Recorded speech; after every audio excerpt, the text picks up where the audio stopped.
Israel just fired a tank shell at the only Catholic church in Gaza as they continue their war of extermination against the Palestinian people. There are reports of multiple casualties, as well as Father Gabriel Romanelli, a close friend of Pope Francis, was wounded during the attack. The priest that was injured used to make daily calls to the Pope during Israel's genocide of the Palestinians.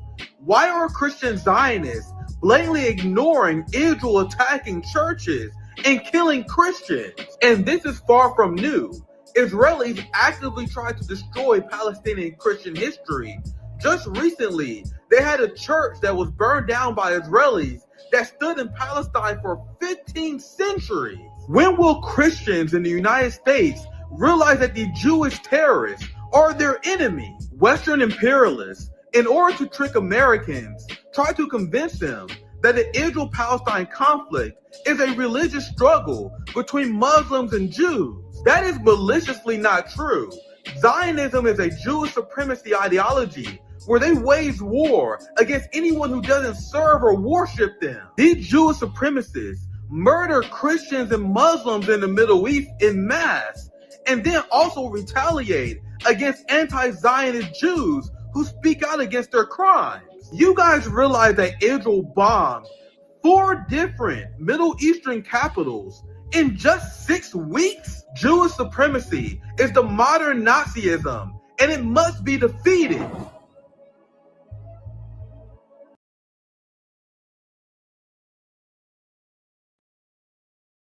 According to the Zionist-controlled Wall Street Journal, labor unions are now anti-Semitic. You can't make this shit up. The anti-Semitism hoax is becoming more absurd by the day. The Wall Street Journal is making the argument that labor unions are becoming anti-Semitic because they are advocating for Israel to stop bombing children. Labor unions have been some of the leading voices in calling out Israeli genocide in the West, and Zionists are now panicking. So now the Wall Street Journal is calling for Congress to subpoena these union leaders so they can grill them in front of Congress over spreading anti-Semitism. And you already know Congress is willing to do this, especially when they get the order from their AIPAC handler.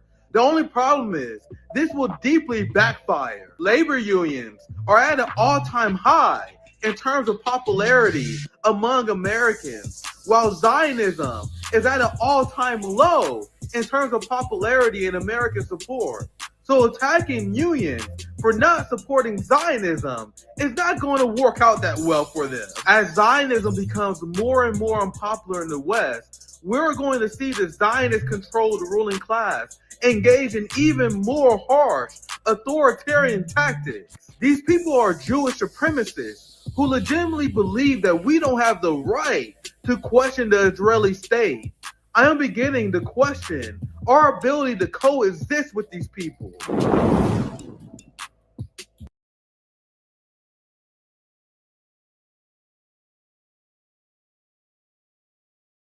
Bernie Sanders met with Zohran Mamdani and told him that he needs to chill out regarding how he talks about Israel and their genocide of the Palestinian people. Bernie Sanders says that Zohran Mamdani needs to be more considerate of Jewish people's feelings when he talks about the issue of Israel at a time where Israel is slaughtering Palestinians and starving them to death. Why is Bernie Sanders spending his time centering the opinions of genocidal Zionists who smear Americans as anti-Semitic? Zionist propagandists like Bernie Sanders are pretending that Zohran Mamdani is scaring the Jews, even though Zohran Mamdani won the Jewish vote. You guys also see how the liberal Zionist Bernie Sanders is legitimizing the anti-Semitism hoax that is used to censor Americans? Why aren't you centering the feelings of Palestinians whose family are being slaughtered while they are being smeared as being anti-Semitic because they call out the crimes of the state of Israel? Zohran Mamdani has never said globalize the Intifada. Liberals are just extremely racist and feel like that Muslims should take collective responsibility for each other's actions. Intifada just means struggle. Globalize the Intifada means the globalized fight against Zionism in their attempts to censor us and corrupt our society. This is why we must reject liberal Zionism. Bernie Sanders pretends to emphasize with the Palestinians, but the second that the Palestinians resist their criminal, genocidal occupier, Bernie Sanders wants them dead. My friends, my family, welcome. We have a new program for you guys. Nick at Night, Nick at Prime Time. What should we call it? Welcome to Nick at Prime Time. Nick at Night Season 3. Banger after banger. You guys know I'm always in the lab cooking. I had like a few hot spots that you guys haven't seen on the YouTube channel yet. That's why it's very important to follow me on Instagram, on X as well. You know, I'm popping at least 4 or 5 of those bangers out every single week. Last week I was in Chicago. It was great meeting all the comrades in Chicago. Great being back on the ground. That's where I'm at my best. Like, I love giving speeches. I love rallying the masses. Some people complain because here's Devin. Big shout out to my boy Devin, man. There was a big turnout of comrades in Chicago. It was great, man. Forming this fantastic relationship with the Hampton family, visiting the house. They got prime time. I like that. But it was a great weekend in Chicago. Even though we may laugh and cry at these news stories, you guys know what's the most important thing, and that is to organize. And this episode, I have to highlight how absurd liberal Zionism is. And AOC, she's getting jumped. She united the entirety of the left because she voted against Marjorie Taylor Greene's amendment to remove funding for the Iron Dome. $500 million AOC is sending to a country that is committing genocide. So we're going to get to that here very soon. But let's continue to deconstruct Bernie Sanders Zionism. And this is why I'm more focused on doing mutual aid in Chicago. I'm sorry, guys. I simply don't trust anyone who runs as a Democrat. Who do you guys think Zohran Mamdani is more likely to listen to? Ordinary working class people or people who have a lot of influence within the party?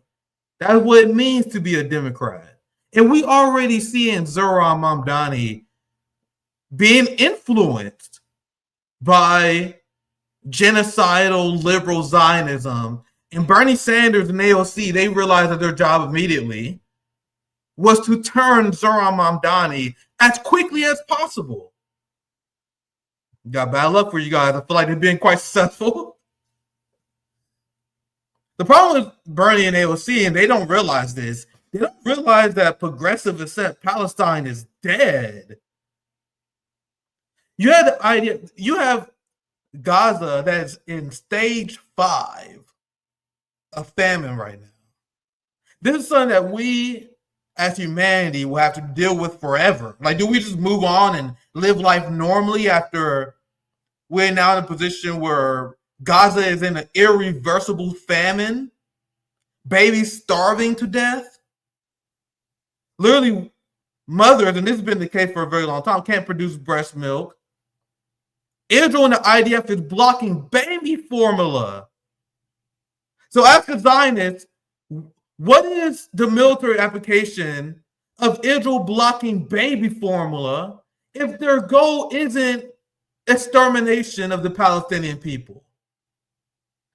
If you're blocking baby formula, that's just how you know your goal is extermination, genocide, a word that Bernie Sanders still refuses to say. Bernie Sanders, who refuses to call out the genocide in Gaza, is now telling Mamdani to be careful on how you address a genocidal state that is shooting children in the head, that is engaging in starvation as a tool of war. Their settlers are literally blocking aid in mass, purposely starving the Palestinian people. So liberal Zionism is dead. I will continue to advocate for the correct position, because many of our Palestinian brothers and sisters cannot. They don't have the luxury because they'll be targeted by these fascists, not only financially retaliated against, but physically. So it's upon us who are allies to take the correct position. The correct position is that all IDF should be tried and imprisoned. What are we talking about? Look at what was done to the Nazis. There wasn't no just following orders. Every single one of these IDF members who took a selfie of themselves posing in little girls' underwear, all these IDF rapists, sex pests, criminals, there's no rehabilitating them. There's no two-state solution where Palestinians have to live next to these monsters. The only correct position is one state where everyone has equal rights under the law. That is how you solve apartheid. We did not solve apartheid in South Africa by creating multiple states. People don't even stand, and people thought I was being unreasonable. Remember my interview with Marianne Williamson? By the way, before October 7th, I'm not one of these Johnny-come-latelys. I was grilling these progressive scumbags and sellouts about why they support a genocidal state, which I've always called genocidal. And there'll be like the Vanguard, Crystal Cow, all the Marianne Williamson supporters, all the John Fetterman supporters, who would never admit I was right, by the way. Back then, they would never understand, like, oh my God, why is Nick so obsessed over the one-state solution, the two-state solution? Because we shouldn't force the Palestinians to live with people who illegally seized their land and committed multiple genocides against the Palestinians after the original crime of the Nakba. And then you have these IDF, the current generation of the IDF, that is engaged in starvation, mass rapes. We literally see there's footage of IDF raping Palestinians to death. And the IDF, they just rallying, yeah, we should have the right to rape Palestinians to death. If you believe that this society deserves to exist, the ruling class stole your humanity from you. Liberal Zionism chipped away from you. The Bernie Sanders, DSA, Social Democrat, Democratic Socialist frauds, they will all believe that Israel has the right to exist. Just because I criticize the Netanyahu government doesn't mean I am against the existence of Israel and its right to defend itself. Garbage. They're the garbage we've been hearing from the left for a very long time. And Bernie Sanders and the entirety of the progressive media apparatus, all the progressive movements that support these liberal Zionists, they continue to this day to promote liberal Zionism in the face of genocide. And these are the same people who are legitimizing the anti-Semitism hoax. Guys, did I force Zohran Mamdani to say that he's going to invest funding in the NYPD for anti-Semitism? For all the people, I'm like, for the people who worry about the poor working class picking on the rich Zohran Mamdani. They're like, Nick, why are you being so mean to Mamdani? I didn't force him to say that he's going to send funding to the NYPD on anti-Semitism. You guys know he already backtracked on defund the police, right? So we have the NYPD gets 3 times more funding than North Korea military budget. And you got the progressive cowards that is afraid to make the fiscal argument to conservatives. I went on Jake Shill's show. I'll go on far right shows and I make the argument on why we should defund the police with my chest, with my whole chest. How are you going to be afraid to talk about the fiscal conversation to a fiscal conservative? Do you understand they're in the wrong? They're the ones who say they want a small government. Meanwhile, they're exploding the budget because Donald Trump is funding the police state even more. And then the left, the only thing we have to do, fam, the only thing that abolitionists have to do, fam, is just bring it up. to the right, and they have nothing. Explain to them, hey man, you say you don't want a nanny state. Hey man, I thought you say you don't believe in don't tread on me. I thought you want a small government that's accountable to the people. How are these giant militarized police states, these cop cities, how are this representative of conservative ideology? So to me, and I had a lot of fun ripping conservatives about this, it always blows my mind when people want to run away from one of the easiest fucking conversations we can have with a conservative. You know how many times I had conversations with conservatives about defunding police, and I always got them shaking their head at the end? Remember with Jake Shields, he was like, you support gun rights, right? I was like, yeah, under no situation should we give up our guns to the state. So let's say the liberals become more dictatorial, and they wanted to steal your guns, they will use the police to do so. It is not in our interest or anyone's interest to advocate for this. So why is Zohran Mamdani already conceding to the capitalist class without any struggle? He is about to get turned, boy. He is about to get turned. Once again, I'm not upset with Mamdani supporters. I'm not even trying to influence them, to be honest. But if I'm on RBN, and if you're on my timeline on X, I will make the argument for why we need to form a third party. I will make an argument why I don't trust anyone who runs as a Democrat or as a Republican. It's nothing personal regarding Zohran. I don't even know the fucking guy. But to me personally, after seeing and after the fact that we had to live with the fact that Gaza was starved forever, they was killed in the most inhumane, most painful ways possible to maximize the suffering. We had to live with this fact and the fact that our government supported this for the rest of our lives. To me, because I got something called morality, God forbid I got that. To me, I believe that being a part of a genocidal organization is disqualifying. Oh, Nick, come on, man, that's not reasonable. Why not? The second that genocide Joe Biden helped enable the genocide and the Democratic Party endorsed it en masse, they refused to allow Palestinians to even speak at their organization because they're so racist, and you guys want to organize with these genocidal monsters?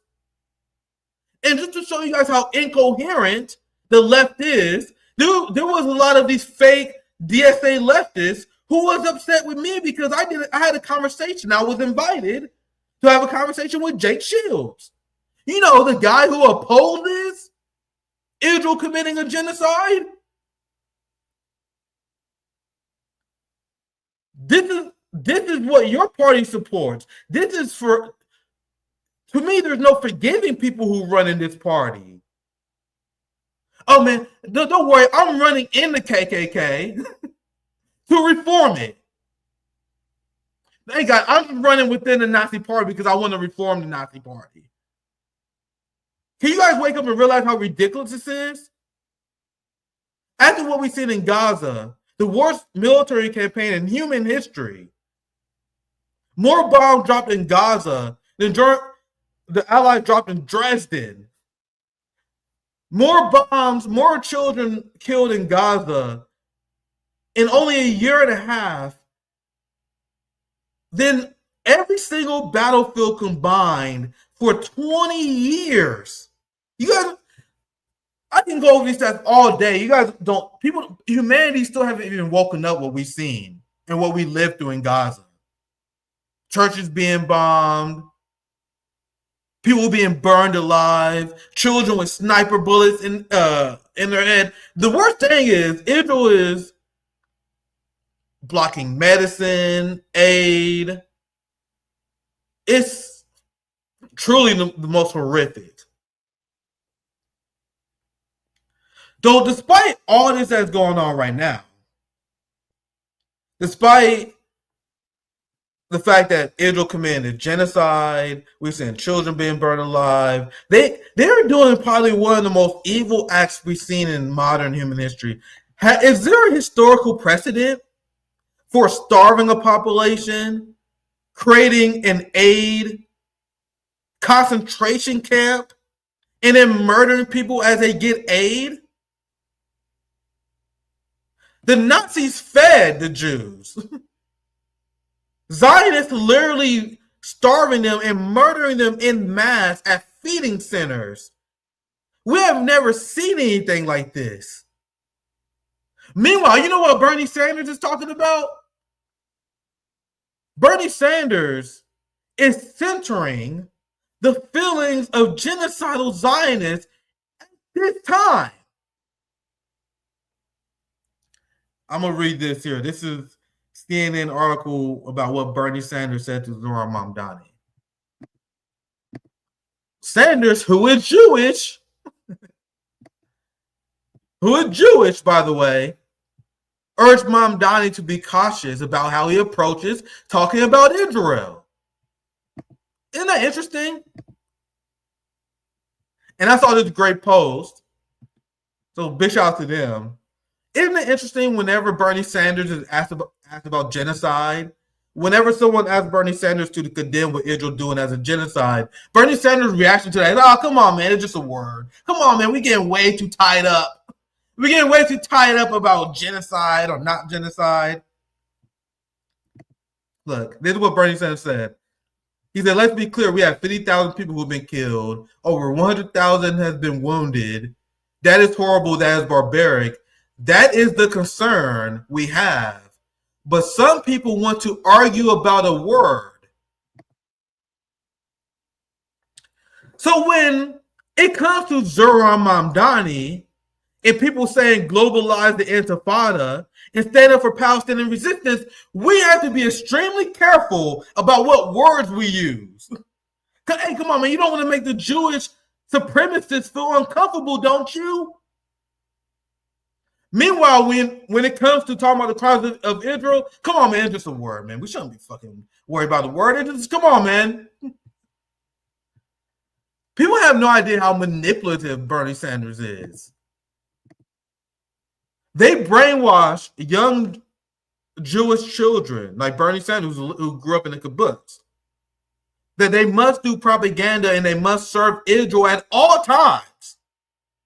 So when Bernie Sanders deflects criticism from the settler colonial state by focusing on Netanyahu, that is him serving the Zionist regime as he was taught from a child. And you guys see how Bernie Sanders, his focus isn't the feelings of the Palestinians who seeing their family get slaughtered while also being smeared as anti-Semitic. Bernie Sanders' job is to legitimize the anti-Semitism hoax. You guys see the role that liberal Zionism play? They are not the best among us. They are not our allies. Bernie Sanders is here to serve fascism. Because what he is implying when he says here by Jewish people being uncomfortable about legitimate chants about resistance, he legitimizing the fraudulent belief that there's some sort of wave of anti-Semitism because people are tired of watching Zionists murder children. You guys see why you will never get this explanation on Kyle Kulinski's Secular Talk, Breaking Points, and all these people who continue to whitewash what Bernie Sanders is, what the role that liberal Zionism play.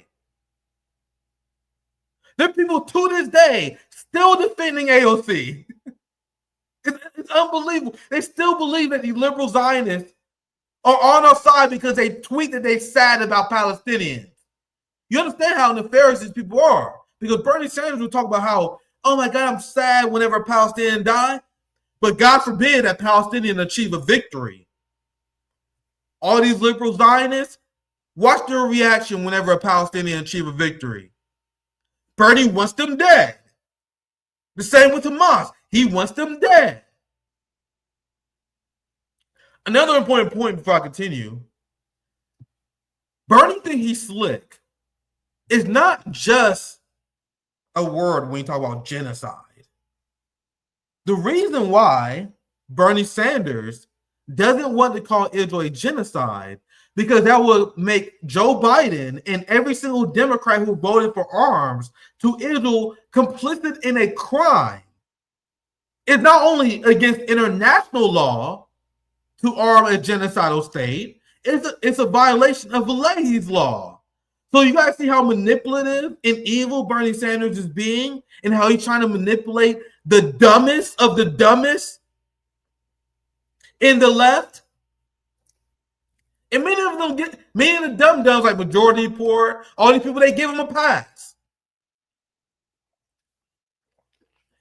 They give Hassan Piker gives these people a pass. Hassan Piker tells his giant audience that we shouldn't trust Jill Stein. You know, Jill Stein, who was brutally arrested protesting the genocide of the Palestinian people. So according to Hassan Piker, according to AOC, according to liberal Zionists, we shouldn't trust Jill Stein. But we should trust Bernie Sanders and AOC, who cheered whenever a Palestinian who resists the state of Israel is murdered. And the thing is, guys, you guys can say this all you want, man. I love Chicago girl here. But you guys can say this all you want because you guys always say this. Like, who watched Hassan Piker anyway? Way more people to watch RBN. You guys know how many fucking people watch Hassan Piker, bro? We're cooked. I'm going to hit 50K on YouTube. Hassan Piker has like 40 to 50,000 people that watch him every time he goes live. And people wonder why the left is fucked.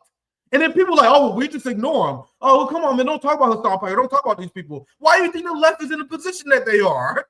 Why do you think the left failed to achieve universal health care when other countries did? Why do you guys think workers' rights have been peeled back? Why do you guys think income inequality is worse than it's ever been? Why do you guys think capitalists have accumulated a massive amount of power? Why do you guys think the Zionists was able to commit their genocide?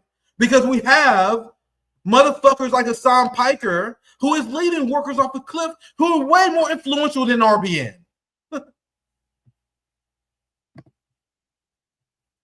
And I see it all the time.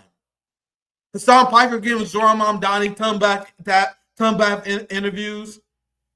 He had Bernie Sanders on, never asked him anything about Ukraine, why he doesn't call it a genocide. He's going to play video games with AOC like she didn't fucking support funding the Iron Dome. And these are the people, according to the professional managerial class, Hassan Piker is way more legit than us, apparently. That's the state of the United States left, my friends. But let me continue here. I know you guys don't watch them. You guys big. You guys are in the RBN audience. What do you expect? You guys know the RBN audience. You guys are showing up at mutual aid events. You know what I mean? Like, this is the same person. Obviously, I love Chicago girl. I wasn't going after her at all. What kind of smug trust is Tom Piker? Like, to you guys, understand, to you guys, it's inconceivable. But the United States left is so cooked. These are the people who run shit on the left. Why do you guys think Jill Stein only got like 0.1% of the vote? Because Hassan Piker ran a smear job against her, told his entire audience not to trust her, and they didn't. We can't just ignore these people, man. He's the same person that's trying to sell his audience as Zohran Mamdani as some savior.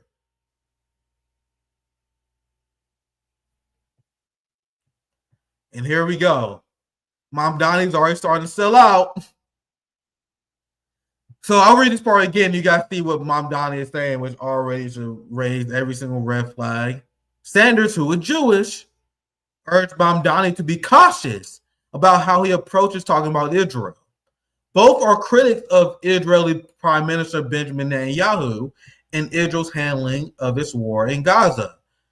Ahead of the trip, Mamdani told business leaders in New York that he would discourage the use of the phrase globalize the intifada. Fam, he's conceding before he even took office. And the cope is incredible because people are like, oh, don't you know, Nick? He only say this because He went to win the election. Hey, fam, quick question. Give me one example of someone who ran to the right and then governed to the left. Show me one time we've been pleasantly surprised. Oh man, this guy said a lot of disappointing stuff on the campaign trail, but he actually based. When has that ever happened? Bro, the cope I am seeing regarding this boy Zohran is incredible. Because if you are already throwing globalized intifada and this kind of shit before you even took office, what's stopping him from conceding even more when he has to deal with different business pressures? You guys understand how crazy corrupt New York politics is? What happens when he had to make a concession because he has to win re-election? What if he has to make a concession in order to get some funding bill approved? Like if you're conceding this early, bro, you're cooked. I'm sorry, bro. Show me an example of a politician selling out this early and then surprising us. And I am particularly furious at people throwing globalized the intifada under the bus. For one, Zohran Mamdani got over 100,000 Jewish votes. He's not scaring nobody. He's not scaring anybody. But look at what Bernie Sanders said. Look, according to the person familiar with their conversation, Sanders told Mamdani he had to do a better job explaining that his criticism is not anti-Semitic. Why is that Zohran Mamdani's job? To me, I'm gonna live out a little bit here. I'm gonna be a little bit of a shit lib here. But to me, isn't that extremely racist of Bernie? You guys see the anti-Muslim, anti-Arab bias? The idea that Zohran Mamdani a Muslim, any Arab, you gotta jump through hoops to criticize Israel murdering children? Serious. That's two feelings you want to center right now. Instead of standing up for Zohran, which anyone who's principled should, who's mirroring him as anti-Semitic simply because he's Arab and Muslim, it's even more offensive because Zohran is a liberal Zionist. To me, he's a fucking very milquetoast liberal Zionist. I understand that may be good for electoral politics in New York, I guess, but he's a fucking milquetoast liberal Zionist who doesn't even come close to praising the resistance, never used the term globalize the intifada, never openly praised Hamas like we did, not cheering for the tactical defeat of the Zionist regime. Like, because I unapologetically cheer for the resistance. Mamdani is fucking miles away from the RBN position. But still, according to Bernie Sanders, Mamdani has to do a better job explaining his criticism is not anti-Semitic. Mamdani is too spicy for Bernie Sanders. That's crazy. That's crazy. Look at this part right here. He had to do a better job explaining that his criticism is not anti-Semitic and to not let himself seem like he's minimizing the fears of Jews. You gotta see what these liberal Zionist scum like Bernie Sanders, you see what they're centering? They're centering the opinion of genocidal Jewish people.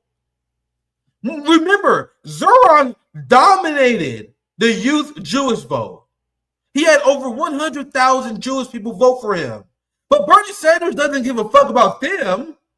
Bernie doesn't care about the anti-Zionist Jews that are 100% comfortable with Zohran Mamdani. Bernie Sanders centers whose opinion? Bernie Sanders centered the opinion of the Ben Gvir Jews. What the fuck?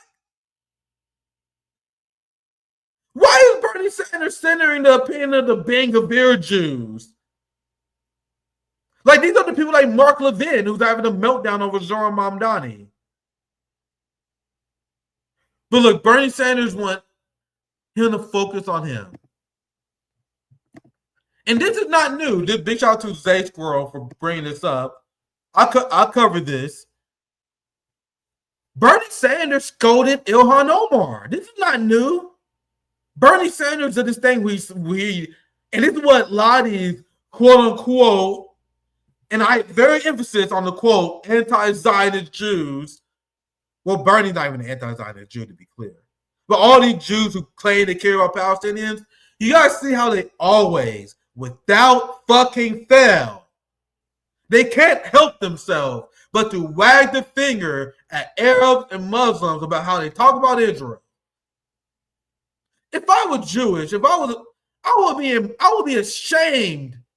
Can you imagine being Jewish and feeling like you can fucking lecture anyone? And that's what these anti-Zionist Jews do all the time. They tone police people all the time. And Bernie Sanders, who's a genocidal Zionist Jew, he's wagging his finger at Ilhan Omar, who once again, far from radical. Far from a fucking radical. Ilhan Omar's position is, hey man, maybe you should stop murdering so many people. I will still support you. I'll still support a genocidal party, but man, can you stop murdering so many people? And Ilhan Omar brought the fact that Israel is an apartheid state, which is a fucking fact. But Bernie Sanders is against not only you saying that there's a genocide in Gaza, but he's against people even calling it an apartheid state. Progressives should tone down calling Israel an apartheid state. This is what Bernie Sanders says. Remember, Bernie Sanders is the same guy who says he's against BDS. He's against you boycotting Israel, which is a non-violent answer to the genocidal Zionist regime. But Bernie Sanders is against that. And he said, well, I'm against sanctions. I'm against sanctioning states. Meanwhile, he supports sanctions against Russia. Supports sanctions against Nicolas Maduro. So when people say Bernie Sanders is honest, fam, wake up. Bernie Sanders is better than the brainless average senator who don't even hide the fact that they screwing the American people over. But Bernie Sanders is not honest, and he is way more malicious than people give him credit for. That's not surprising. Guys, Chomsky is also an anti-communist. Like, Chomsky has good takes on Ukraine, NATO, European imperialism, but he has a lot of misses. Him opposing BDS, that's another giant miss. What else do we have here? Oh, man. It's not good, isn't it? So I said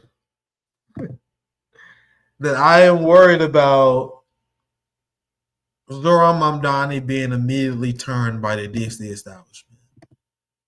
And if you don't know who that is on the far left, that is Richie Torres. Why is Zohran Mamdani taking photo ops with Richie Torres? And this is you guys know this is the new budding friendship with Richie Torres. He came out and defended Jordan. He's like, hey man, I don't think you guys should call him anti-Semitic, man. I got disagreements, and I wish Jordan need chill about how he talk about Israel, but I don't think he's anti-Semitic. And then Jordan like, hey man, yeah, I know me and Richie Torres, we got disagreements about genocide, but we all agree that we want the best for New Yorkers, so we're going to work with Richie Torres. Richie Torres is a genocidal monster who, after Zohran Mamdani was elected, and he's seeing the polls showing Democrats are turning against Israel en masse, especially in New York, where you have 100,000 New York Jews voting for Zohran Mamdani. You have a massive anti-Zionist coalition where Richie Torres sold out the Palestinian movement and made the calculation that he's going to be a pro-Zionist bootlicker. Remember what I said in the beginning of the show? I find it morally reprehensible to run in a party that is genocidal. So not only is Zohran Mamdani running in a genocidal party, Zohran Mamdani is whitewashing Richie Torres for free. Peep it out. Because they're now friends now. They're now going to work together. What does Zohran Mamdani get from rehabilitating Richie Torres? Zohran Mamdani dominated the Democratic Party primary. He's in a position to bend the establishment to his will. There are a lot of bootleggers who say, oh, Mamdani's doing this because he has to win. Do you guys see the numbers? He's in a position where he has to bend the establishment to his will, but he's doing the exact opposite. He's giving free PR to the worst Zionists in Congress.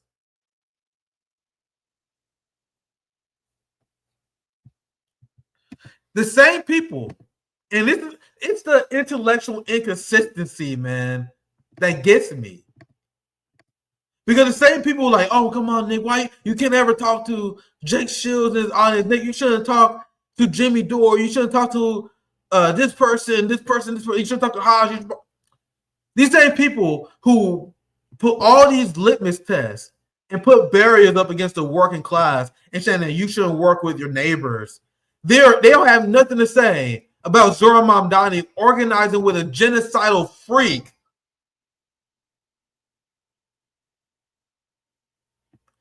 Because say whatever you want. He has some cringe takes he had before. But Jake Shields opposed genocide. You guys saw the conversation. He said he wants nothing but the best for me and my community. He opposed genocide. He wanted the two-party duopoly to be overthrown. Not the perfect person, but isn't he way better than a fucking genocidal monster? You guys see the hypocrisy? That it's okay for Bernie Sanders to be friends and vote for someone like Marco Rubio. But God forbid the workers organize with their neighbors, even though we have cultural disagreements with each other. You guys see the difference? And now that we went over the Zionism of Bernie Sanders, we're going to get to AOC essentially getting jumped by the entirety of the left. So I'll play this video. Here's Marjorie Taylor Greene's bill. And Marjorie Taylor Greene, just like Bernie Sanders and AOC, and some people may get mad at me for saying this. I don't care. She plays a very particular role for the establishment. Like, whenever people say, like, oh my God, I can't believe Marjorie Taylor Greene is speaking out against Israel. And I'm like, that's the least surprising thing. Like, you guys realize that they gave Marjorie Taylor Greene because she's like in a deep Georgia district. Her seat is safe.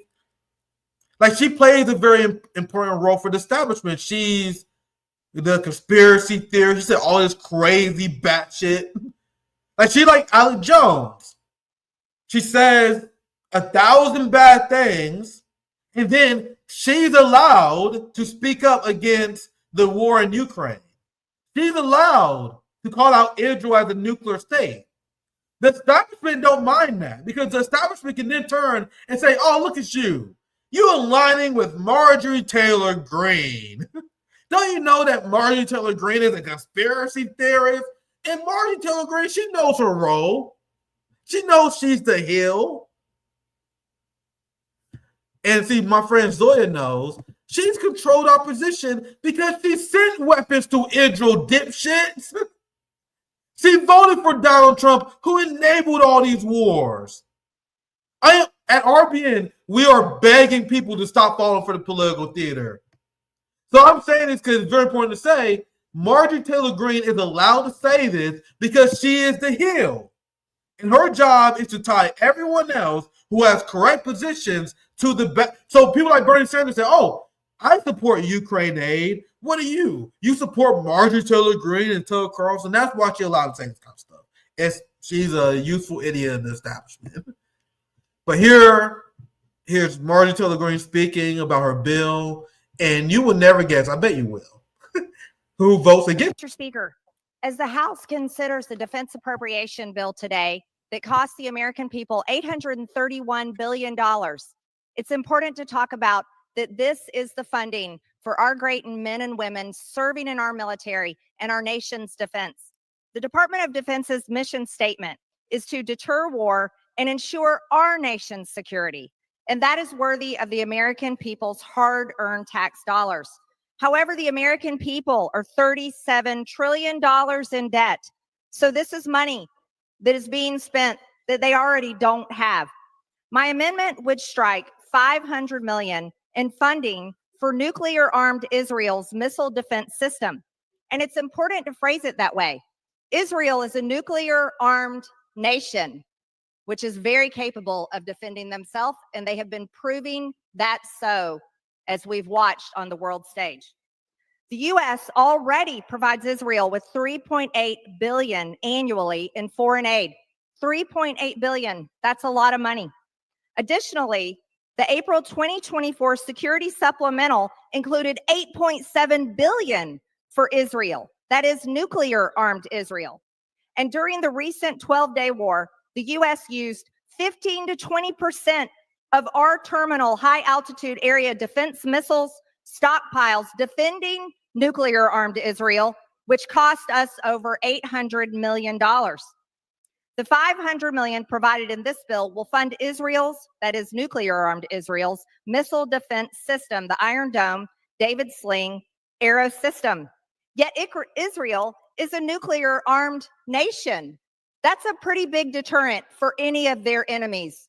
Any nation that has a nuclear bomb has the greatest threat against their enemies. U.S. aid typically accounts for 15 to 20% of Israel's defense budget, even though Israel, nuclear-armed Israel, has universal health care for their citizens and subsidized college for their citizens. They're able to provide. For all the MAGA Zionists, and I guess this applies to all the Democrats too, why is it crazy communism? Why is it socialism when we advocate for free healthcare, but it's okay to send the United States taxpayer money to fund healthcare for Israelis? They will never explain it. Doesn't make any sense. But this is Marjorie Taylor Greene given permission from the establishment to speak out against the Iron Dome and the United States sending Israel money, and they allow Marjorie Taylor Greene to do this so they can malign people like Rashid Tlaib and Ilhan Omar for voting for this. Because now they can say Ilhan Omar, Rashid Tlaib, anti-Semites join the right-wing anti-Semites to vote against Israel's right to defend itself. And you want to know who also made that same political calculation? You want to know who was like, oh, I can't be seen voting for this right bill, this right legislation to strip funding for Israel? Because I told you guys, I know that Marjorie Taylor Greene is an op for the establishment. I know that the ruling class is playing us by having Marjorie Taylor Greene be the person who delivered this message. But that doesn't change shit. Like, just because I know this doesn't mean you vote against the undeniably good bill. Just because we know Marjorie Taylor Greene is full of shit on this issue, it doesn't mean we don't use this to our advantage to achieve our goals. And I guess that's exactly what AOC is doing. Someone who enables Zionism, someone who is a liberal Zionist, someone who believes in the existence and actively perpetuates that. That's how I define a Zionist. Someone who supports the existence and through their actions or through their politics perpetuate the existence of Israel. That's why people are like, why are you calling people in Syria Muslim Zionists, all these people in the Middle East? Because politically they enable, not only, like, you can even say you don't support the state of Israel, but if you politically enable it, I don't give a fuck. That's the most important thing. That's why we say Zohran Mamdani is a liberal Zionist, even though I wouldn't say he's even that bad on the issue. But he's a liberal Zionist because he wanted to defend Israel's right to defend itself politically. He condemned calls against Intifada, which essentially means struggle. Which is why that's extremely damning. And I meant to say this at the time, but I go back to it. For you, I guess we gotta get to it. I'm going a little bit too hard on Mamdani too early. I'm gonna get back to it because, like, him condemning globalized intifada irks the shit out of me. But I'm getting a little bit too ahead of myself. Let's focus here. And AOC voted against Marjorie Taylor Greene, and she voted against cutting funding for the Iron Dome in a time where Israel is committing a genocide. And this is not the first time that AOC did this. Remember when she cried when Mama Bear Nancy Pelosi made her cry when she voted for the Iron Dome the last time? Look, Marjorie Taylor Greene's amendment does nothing to cut off offensive aid to Israel, nor end the flow to U.S. munitions being used in Gaza. And this is why we called out Marjorie Taylor Greene. This is why it's beautiful to be post-duopoly, because we can call out the fact that Marjorie Taylor Greene, even though she's posturing against the Iron Dome vote that she knows is not going to pass, she still voted to arm Israel. I remember she was saying stuff like, we need to get rid of Hamas.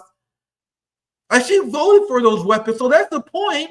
But AOC, you're not about to distract us for the fact that just because Marjorie Taylor Greene voted to send weapons to Ukraine, that does not excuse you for voting for funding for the Iron Dome. You guys see how AOC believes her supporters are stupid? Like, I guess it's panic the same way that Trump is panicking over the Epstein thing. Like, you just say shit and you try to misdirect the dumbness of your followers. Marjorie Taylor Greene's amendment does nothing to cut off offensive aid to Israel nor end the flow of U.S. munitions to Gaza. Of course, I voted against it. What does that have to do with anything regarding Marjorie Taylor Greene's bill that defunds the Iron Dome?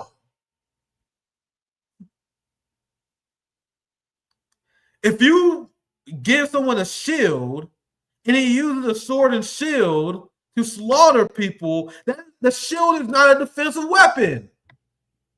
And that's the liberal Zionist manipulation they use on people. They say, oh, well, we support defensive weapons to Israel. Look, what it does do is cut off defensive Iron Dome capacities. Look, this is AOC promoting liberal Zionist propaganda. Caitlin Johnstone's analogy, I like to use the sword and shield analogy, but if you provide body armor to a mass shooter and they shoot someone up, the body armor is not a defensive weapon. It is used to help them continue to slaughter. The same way the Iron Dome protects Israel from the resistance, which allows Israel to bomb 6 different countries in 6 weeks. You guys see how AOC and the dumb left, their job is to dumb down the working class. They want a dumb, ineffective, weak, and broken left who don't understand these basic principles. I have long stated that I do not believe that adding to the death count of innocent victims to this war is constructive to its end. That is a simple and clear difference of opinion that has long been established. So AOC believes that we should send money to the Nazis to defend themselves. Can you wrap your mind around how unbelievably stupid that is to say? Can you imagine how absolutely cooked you have to be to say, oh, come on, man, we can't perpetuate more violence. I know World War II is messy, but we don't want to have Nazis be murdered, right? But the last part is extremely damning because this shows why AOC is among the most evil people in Washington. I remain focused on cutting the flow of U.S. munitions that are being used to perpetuate the genocide in Gaza. Do you know how absolutely cooked you have to be to acknowledge that there is a genocide going on and still willing to send aid, military equipment to a country committing a genocide? You guys understand there's plenty of people who are ignorant, who don't know the complexities of Gaza, who's brainwashed by MSNBC and CNN. These people may have voted for a genocide. Joe Biden may have voted for Kamala Harris, but they didn't know. They don't know if there's a genocide. Oh, hell, I'm going to actually raise the bar. I'm going to raise the bar and see if you guys agree with me or not. Let's say you are actively denying that there's a genocide in Gaza. Let's say you're a liberal who is planning on voting for Kamala Harris, and in order to rationalize your vote because you have Trump derangement syndrome, you manage to convince yourself that you're just helping Israel to defend themselves. Isn't it better? Isn't it more morally bankrupt for you to acknowledge that there's a genocide going on and still supporting the people responsible versus the person who legitimately don't believe that there's a genocide going on? Like the person who legitimately don't believe there's a genocide, the person who don't believe that Israel's doing anything wrong, or the person who believes that it's morally great, that, hey, man, there's nothing that we can do about it. You guys realize that AOC position is way worse than that. Hopefully what I'm saying makes sense to you guys. For someone to acknowledge that there's a genocide going on and to still to support that state is morally reprehensible. And boy, did the internet let AOC have it. Look at this. This ratio is insane. And AOC is melting down because of it. She accusing everyone of being Nazis for not supporting the defense of Israel. Bro, AOC is having a complete meltdown. We get to see the AOC completely exposed once again, the same way we get to see Trump exposed for being a pedophile. It's truly a glorious time to be post-duopoly. This is our sister Savvy Sabs. Why are you protecting the Iron Dome? This is what literally everyone's going to ask about. And I explain how, and this is what a lot of Zohran people got to ask and got to reconcile with. A lot of people forget that AOC ran on a legitimate pro-Palestinian platform. I'm not saying it was perfect, but she called the occupation, the apartheid, state of Israel. She did the same thing that we've seen Zohran Mamdani did. We saw AOC speak to Glenn Greenwald. And this interview lives rent-free in my head. I may have to dig it up for you guys one day. I know I did a segment on it a long time ago. Like, if you listen to AOC's interview over with Glenn Greenwald, you will learn to forgive yourself a little bit more. You know what I mean? Because it's not like we was completely cooked when we fell for these people. Because AOC was strictly speaking out against Israel, was speaking out against the military-industrial complex. We heard her on Jimmy Dore. She was legitimately speaking out against these issues that made her seem like a legit leftist. A lot of people forget about this. A lot of people, they just rewrite history and they just assume that we all were just fucking stupid. Yeah, we was ignorant. Maybe we should have had better judgment. But dude, it's not like we compromise our values. Go look up the Glenn Greenwald interview with AOC. Look up her interview with Jimmy Dore. Just like Cori Bush, they said all the right things. That's why it's weird to me when people were pretending that Zohran Mamdani is unique. Like we're in a unique, but hey, don't you know Zohran Mamdani, he's been speaking the truth about Israel. AOC did too. You guys realize that, right? Now look at her now. Calling people who criticize, I'm going to show you guys that here soon. She called people criticizing her Nazis. She's saying that there's a big threat level against her. Because everyone's going after her now because of this. But, bro, people went after her. I can go through. I was like, if you look at these comments here, look, the entire spectrum of the Twitter left jumped her ass. And then you realize, you guys realize that the majority of left infighting, I would say,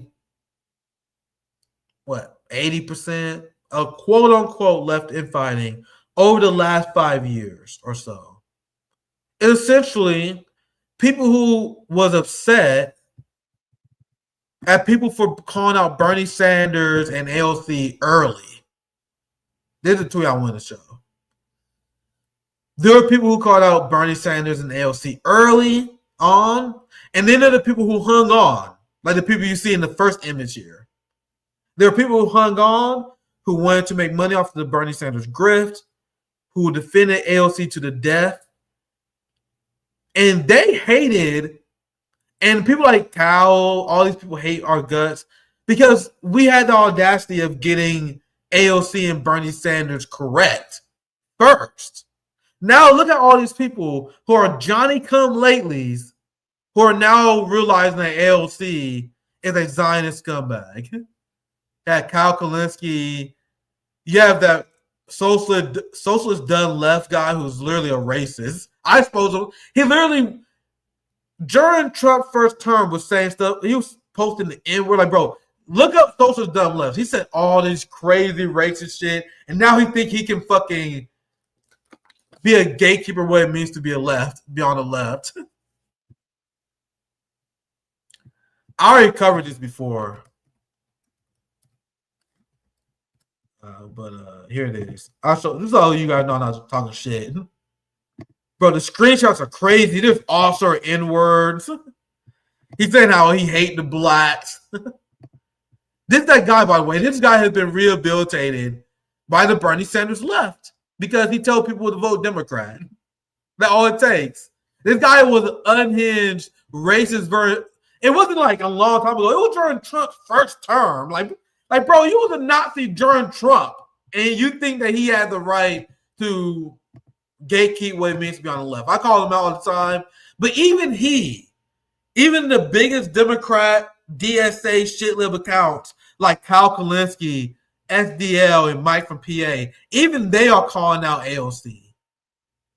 AOC, this view is wrong. Mike says this is a painfully childish analysis. Kyle Kalinske says this is pathetic.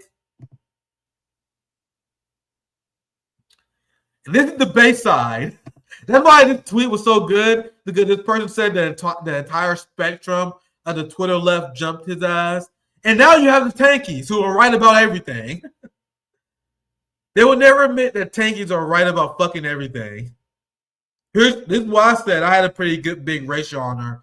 What did my tweet end up, by the way? I don't know where exactly. I'll probably find it. I know I was so close getting ratio. Getting ratio on AOC very hard. Well, it's not that important. But what I said, Bernie Sanders and AOC are liberal Zionist scum. Reject liberal Zionism and embrace Palestinian liberation. Zay Squirrel says, there is no such thing as defensive military aid when you give Israel the military infrastructure that ensures it can do its genocide and launches wars against Lebanon, Yemen, Iran, Syria with full impunity. We all know this, man. We all know this. Why do you guys think AOC is playing dumb? Why do you guys think that AOC is cultivating an audience that don't understand this? That's the job of Emma Vigeland, Socialist Dumb Left, Kyle Kalinske, all these people. Their job is to cultivate a dumb left. So you have all the tankies. You have RBN, their Haas. He said, of course you voted against it. You're a useless coward without any principle. I voted against a resolution cut off ties with Hitler because it would leave Nazi Germany defenseless. Bro, so pretty much people are dragging her ass. And what makes it so pathetic, and people like APAC Tracker has been exposed as liberal Zionist scum themselves, because they ignore the fact that AOC take money from J Street and all these corrupt Zionist institutions. But this whole thing where people say, oh, well, we got to support Democrats who don't take APAC money. This is the Hassan Piker left. The Hassan Piker left, they're saying that we need to focus on supporting Democrats who don't take APAC money. That does not matter at all. AOC does not take APAC money. She does the bidding of the Zionist regime for the love of the game. People need to understand that they become corrupted by power. They get corrupted by the lifestyle of being in Washington. And you can tell that AOC is such a fucking nerd that she worships the lifestyle of being a congressperson.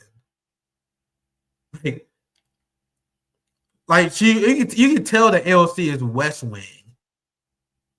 Wing level shit. Yeah, she loved that DC culture. That's why they don't have to take AIPAC money. Just being given this intoxicating power is enough for them.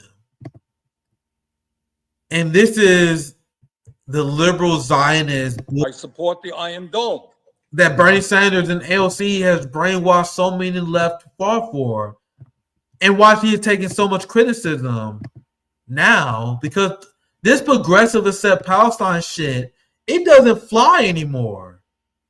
I support the Iron Dome to protect Israeli civilians from missile and drone attacks.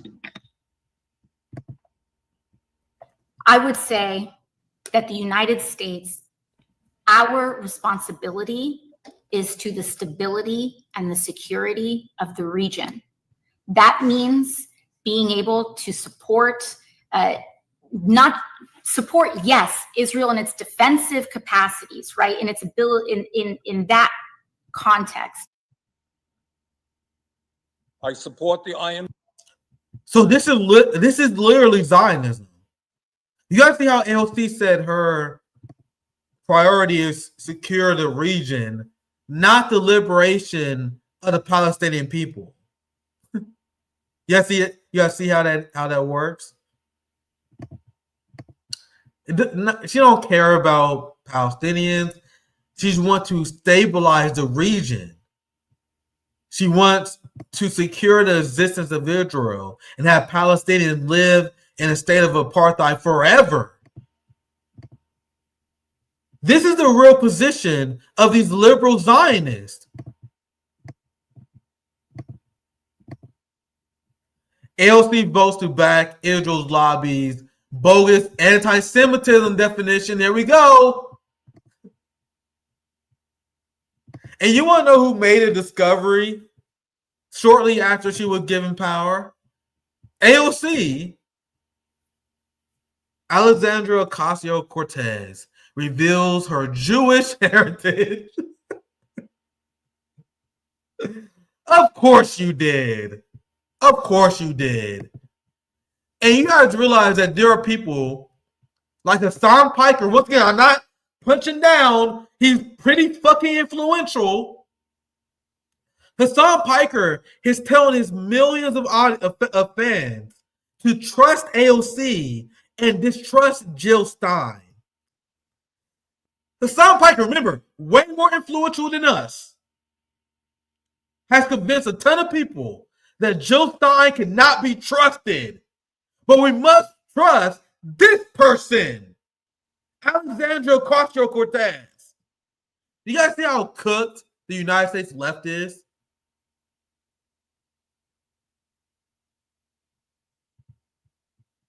Meanwhile, you have third-party activists that is apologizing for not liking Zohran Mamdani. I will not apologize for not fucking with Zohran Mamdani, man. Look at how vocal they are speaking out against Jill Stein. Someone who was brutally arrested fighting the apartheid regime while AOC was lying about ceasefires. Meanwhile, Hassan Piker loves her. Hey, Jill Stein. Meanwhile, we're supposed to apologize because we're advocating for third parties. And by advocating for third parties, if you are running as a Democrat, you're using resources that are not going to a third party, which means you are our ops, our enemies. I need third-party activists to realize this. For the people who keep apologizing for not liking Zohran and don't like the next Democratic sheepdog. If you support building third parties, it's our job to make the argument for why people need to stop supporting Democrats in the first place. If you're like, oh no, I like this Democrat. Oh no, I like this. I like Thomas Massey. Now you know Thomas Massey is great. Even though he don't support healthcare, he's willing to allow Americans to die without healthcare. He's 100% okay with Americans racking up medical debt or massive health inequalities. Thomas Massey 100% okay with that. We used to be like, you know, Thomas Massey is great. Thomas Massey is fighting Trump. You will never be fucking successful in building a movement while falling for these psyops. So AOC, Bernie Sanders, Zohran Mamdani, they are teaming up to fund the police state and crack down on anti-Semitism. This is how liberals justify funding the police state. Liberals always justify funding police state by going after bigotry. Like there's all these black liberals that are like, oh, don't you know we need an anti-black hate crime bill? I'm like, shut the fuck up. No, we don't. Like, I founded 10 demands. I'm an abolitionist. I don't believe no police state will serve the interests of the black community more than we can serve it. And you got these black liberals, you got some black progressives like, oh, we need an anti-black hate crime bill. No, fuck you. We don't need any hate crime bills. We don't need any expansion of the police state. So it's not even just me rallying against anti-Semitism. This should be a principal position for anyone who don't believe in giant police states. And I'll make this argument to anyone on the right, the same way I made the argument to Jake Shields. You talking about don't tread on me, but you guys want fucking hate crime laws? No, if you see a nigga talking about hate crime law, that's someone whose mind is completely colonized. You gonna rely on the pigs to protect you from Whitey? Are you out of your mind? The pigs are gonna protect you from Whitey because that is historically what happened. Oh, Jesus. Don't get me started on black liberalism. But here's the progressive way of selling the police state. Sabby has been all over this. You guys know Sabby is fantastic on this issue as well. Here's AOC calling out anti-Semitism. Here's her promoting the anti-Semitism hoax, which isn't new. Conversation today, and welcome. I'm incredibly excited for us to be doing this. In a minute, we're going to be hearing from two of the foremost experts from two of some of the most foremost experts in the country in fighting anti-Semitism in America. And before we get to that panel, though, I want to talk a little bit about why we're doing this, and most importantly, why we're doing it now. Anti-Semitism, hate, and violence against Jews because of their identity is real, and it is dangerous. It is also important to say here in this moment and during that conversation that criticism of the Israeli government is not inherently anti-Semitic, and criticism of Zionism is not automatically anti-Semitic. That being true does not mean that we should not recognize when criticism and when that criticism crosses a line into real harms against our Jewish community. When does Conversation today. When does it, AOC? That's the question. You guys see how her job is to legitimize and remind people, oh no, you know this anti-Semitic psyop that is used to crack down on the working class, freedom of speech, the peace movement, freedom of speech in the West. That you guys know, like, Europe is a completely fascist state. There should be zero tolerance for the anti-Semitism hoax. I said it many times, I will continue to say it, and we should all say it with our whole ass chest because our freedom of speech is on the line. There is zero anti-Semitism. There is no anti-Semitism. It's a hoax. I have been around the most radical of Palestinian liberation activists, and they say over and over and over and over and over and over again that this is an issue of settler colonialism. This had nothing to do with religion. Anyone who even legitimizing the idea that even the most radical among us, there's had some anti-Semitism in it, they're doing the bidding of the Zionists. We need to have zero tolerance. And then for all the morons that say, hey, don't you know that there's actually neo-Nazis that actually exist that don't like Jewish people? Don't you know that Nick Fuentes don't like Jewish people? Nick Fuentes hates everybody who's not white. What kind of a cheap fucking cop-out is this? When they were like, oh my God, there ain't no Nazis exist. Nazis hate everybody. What makes Jews special? You don't pull the Nazi card. Oh, here's an anti-Semitism crisis. Look at these handful of Nazis. Get the fuck out of here. They hate black people too. Where's the anti-black hate laws? Well, where's the awareness over the anti-blackness? They hate everybody. I hate whenever people say that. When people are like, oh my God, no, they hate the Jews. They hate everybody. They're not special. They hate the Chinese. They hate Indians. Have you seen the anti-Indian shit? Bro, the anti-Indian shit is crazy, bro. Like, bro, these white people, they hate Indian people. Have you seen what Nick Fuentes say about Muslims? What he said about black people is crazy. They talk shit about everybody. So when they handpick these few Nazis and be like, oh my God, see, this is evidence that there's anti-Semitism. I'm gonna get real with y'all. Even if I critiqued Jewish institutions, which 99% of them support genocide, that still wouldn't make me an anti-Semite.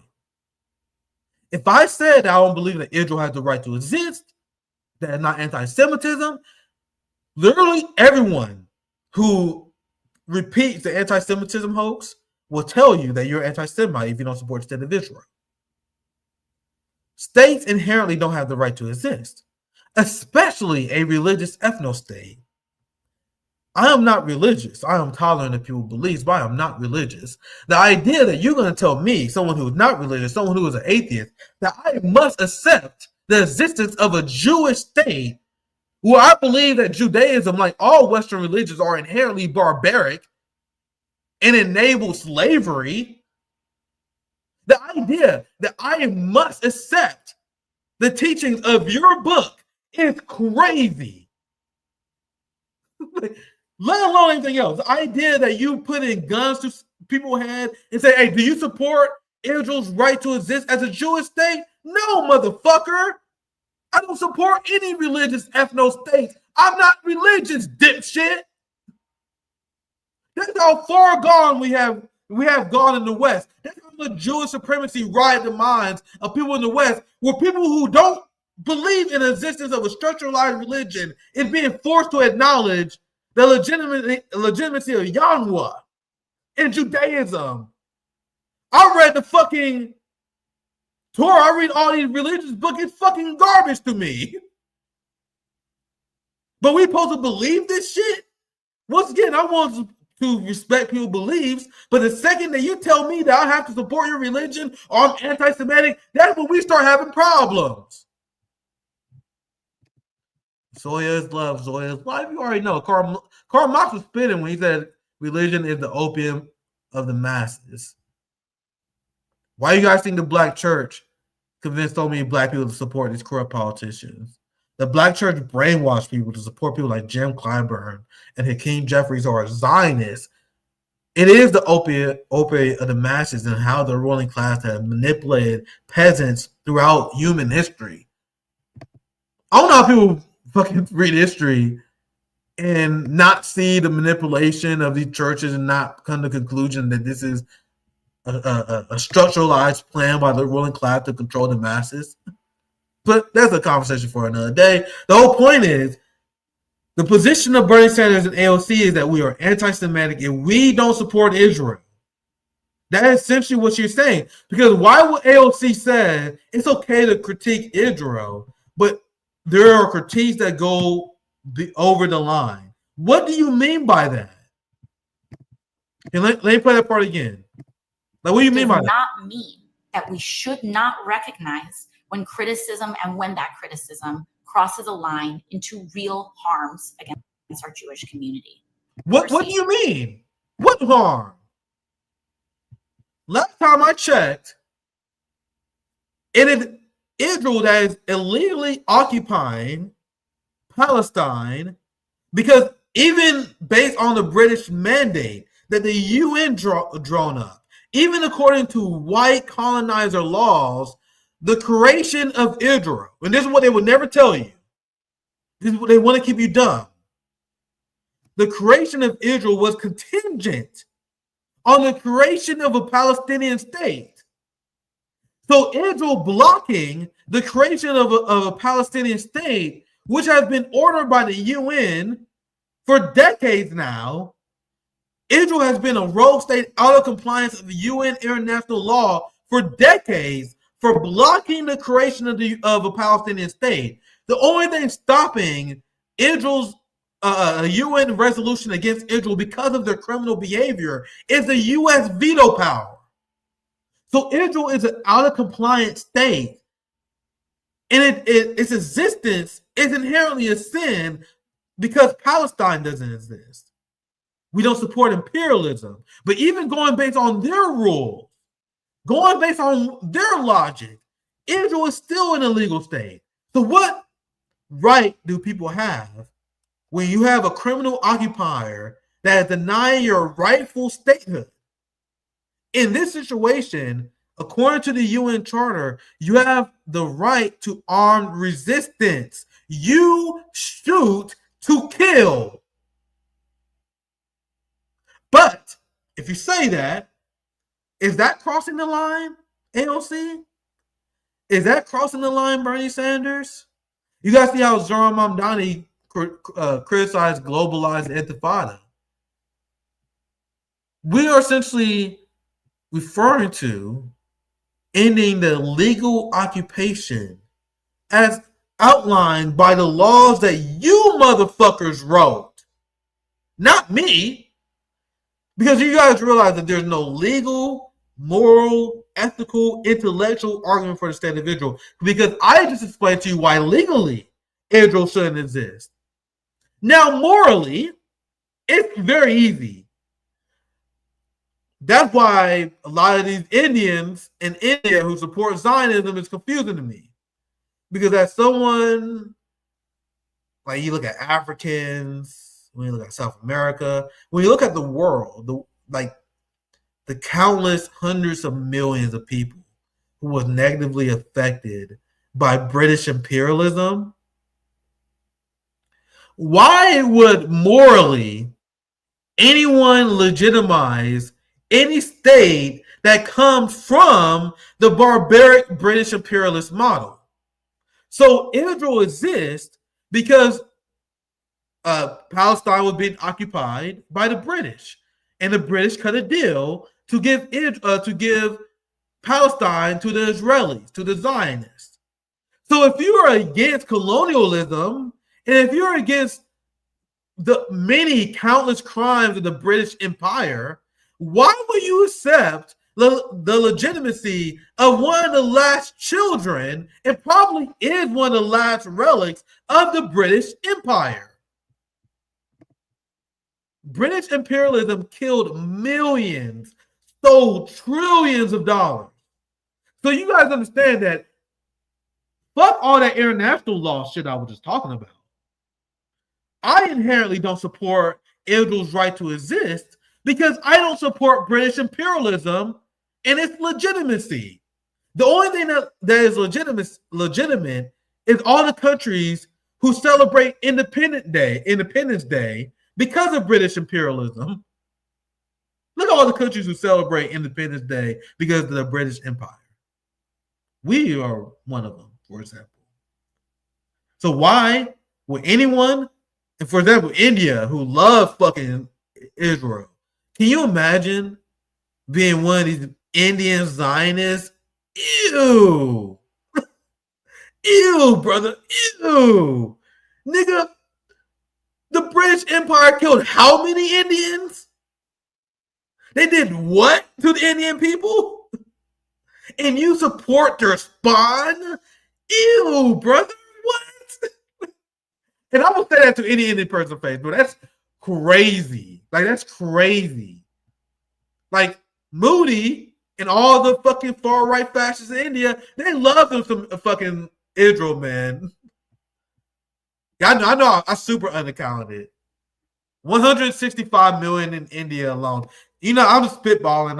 I was like, man, who fucking knows? Who knows? I already knew I was undercounting it. They killed 200 million. They stole 200 trillion. Yeah, who fucking knows, man? So you guys see what I'm saying? I'm kind of just ranting now. This is Nick and Knight. What's poppin', my friends?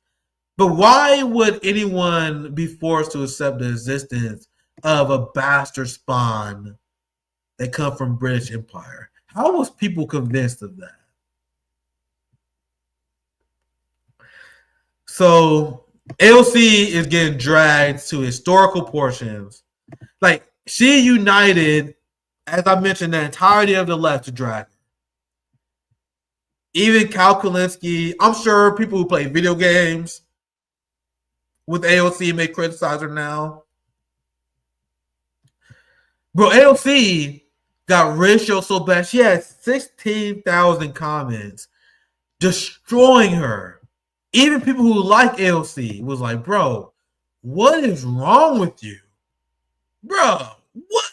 Who are you, actually? So because she got dragged so bad, she was forced to send out this coat. This was like, what, 3 hours before the show? She sent out 1:30 my time.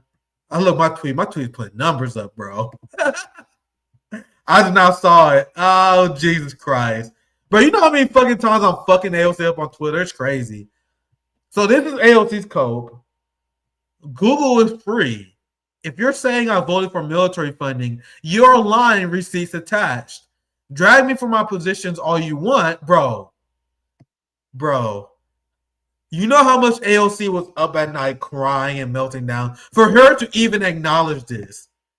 Can you imagine how much AOC was in complete shambles? She knew this was horrible for her. You had Cal the Cut Kalinske, bro. You had socialist dumb left, bro. You was critiqued by socialist dumb left, bro. You know how cooked you are. You got even the biggest AOC swamp monsters coming after you. You are beyond cooked. So this is why she sent out this tweet. She said, but lying about her positions doesn't make you part of the left. If you believe neo-Nazis are welcome and operating in good faith, you can have them.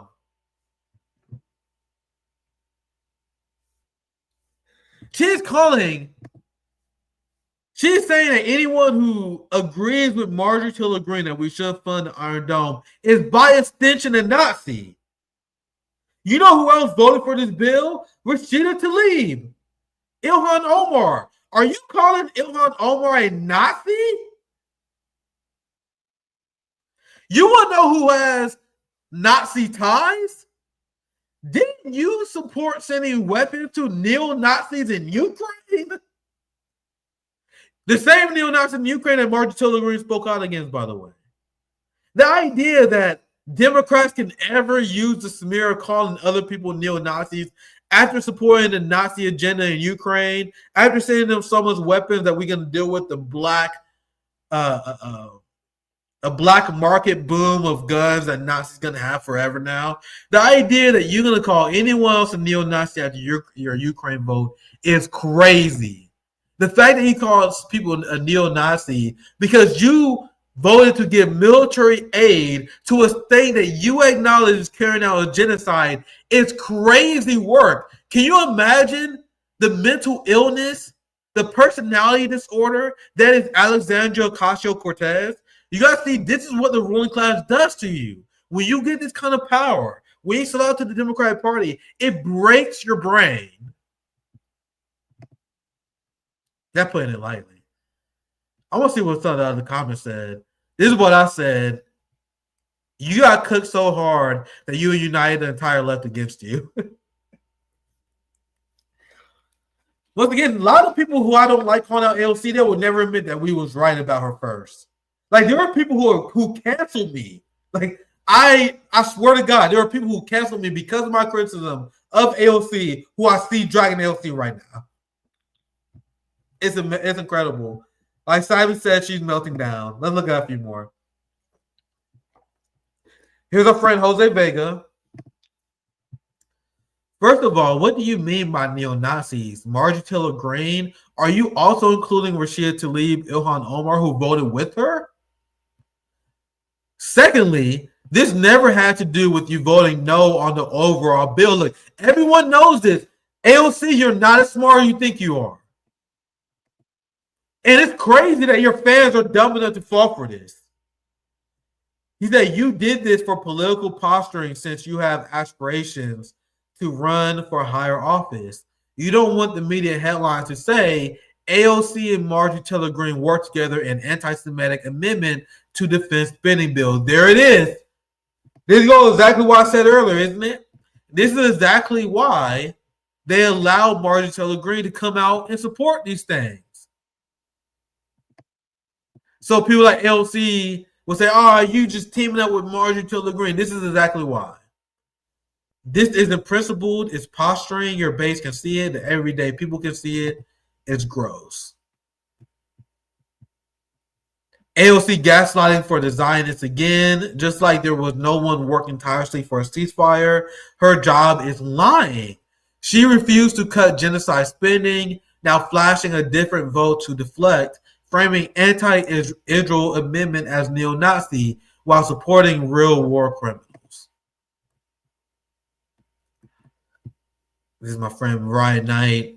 So now you're calling your colleagues who had the courage to vote against Israel's Iron Dome neo-Nazis? You completely lost the plot. I'm glad more people are waking up to your complicity. I remember 4 years ago when it was considered blasphemy to criticize you. Yeah, we took all the bullets, man. Here's Stabby Stabs, bro. Everyone at RBN is cooking AOC. So Rashida Ilhan, Summer, Al Green are Nazis. You admitted you wanted to protect the Iron Dome. That's why you voted against it. You're crashing out in real time. And like I said, you guys must reject liberal Zionism. Bernie Sanders, AOC, all these Democrats, they are liberal Zionists. Reject liberal Zionism and embrace Palestinian liberation. And it's crazy that there are people who still don't understand this. They're like these Democrat influencer accounts that's still defending AOC. It's crazy. Like these are I bet you she's a Hassan Piker fan. I promise you. Because despite the fact that AOC is defending a genocidal apartheid state, the fact that she endorsed a genocidal party, there are still people that are defending AOC. Liberal Zionists, and they're talking about AOC. Imagine still defending AOC in 2025. That's a giant yikes. And if you look at our bio, look, Free Palestine in bio, the Free Palestine. This is DSA brain rot. This is Hassan Piker brain rot. Free Palestine in bio, but defending someone who voted to fund the Iron Dome against Zionist accusations. So there are people who are still in the code. And this kind of stuff, it drives me crazy, man. Because look at this. This is the Dem Influencer Network. These are the people who watch Hassan Piker. This is the progressive influencer apparatus. Look at what they say. Your favorite politician won't always vote the way you like, and that doesn't make them a bad person. We won't always agree, and that's okay. These people are saying this about a politician that support genocide as they call themselves a socialist. And this is the thing. I don't want to pick on anyone here. But I promise you, because this is a trans person. And I said it on the show all the time. There is no one more evil than these white, gay, and trans people who are willing to overlook any crime and any evil simply because the Democratic Party virtue signal towards them. Sounds harsh? Let me explain what I mean. Do you guys remember that conversation I had with Ro Khanna? And I asked him a very simple question when I was grilling him about supporting genocide Joe Biden. I asked him a question straight up. He refused to answer it. I asked Ro Khanna, will you vote for someone who is an anti-gay bigot? And I'm not talking about someone who's hiding it. I'm talking about someone who's very openly against trans people, someone who's very openly against gay people. Will you vote for them for president of the United States? He dodged the question. Because we all know the answer. These people would never, ever vote for an anti-gay bigot. I wouldn't either. Because I'm consistent. But why is the LGBTQ issue somehow weighted more than genocide? So if you ask Winner, who, once again, no judgment here, this is a trans person, a white trans person. If you ask this person, will they vote for someone who is extremely anti-trans? Will you vote for someone who's like, I can imagine someone who was posting about trans people in sports? Like, can you imagine one of the people that pushing legislation banning trans women in bathrooms? Would you vote for that person because they're a Democrat and they running against a Republican? Will they do that? We all know the answer to that. They absolutely won't. So the conclusion that we can make here is that these people are psychopaths of the highest order who will only vote against evil if it directly impacts them. Why don't more people call this out? I only know this because you guys know I got gay friends. JB's gay. And there's an epidemic of these white gay people who might as well be fucking Hitler because they're fascist. They wanted to support any Democrat doing anything because Democrats support gay issues. And why am I the only person not afraid to talk about this? Because to me, it's a huge problem. All these rainbow people want to vote for genocide because they're afraid their rights going to be taken away. I support what Rome say. Americans don't deserve any fucking rights right now. Fuck your rights. Until we get rid of the goddamn genocide and empire going on right now. But that's the lesser to evil brain rot that we see spread. And now, damn, I'm almost 2 hours, man. Jesus Christ. Already. Yeah, so by the way, if you guys don't know, this is the first episode of our new series. Oh, there we go. This is reading my mind. I'm gonna take a pause here and take a quick break to explain to you guys. We got a new show. You guys know I'll pop in every once in a while. I'll show up with some homies, Nico House and all that stuff. I'll show up with Sarah. I'll show up with all these amazing guests from all around the world. It was pretty unpredictable when I would go live, though. We are nailing down. We're getting disciplined for Nick and Night Season 3. You guys have been asking for this. You've been asking me to have a regular scheduled programming for a while instead of just randomly going live. So I'm hoping that you guys are willing to support this. Our new nightly show.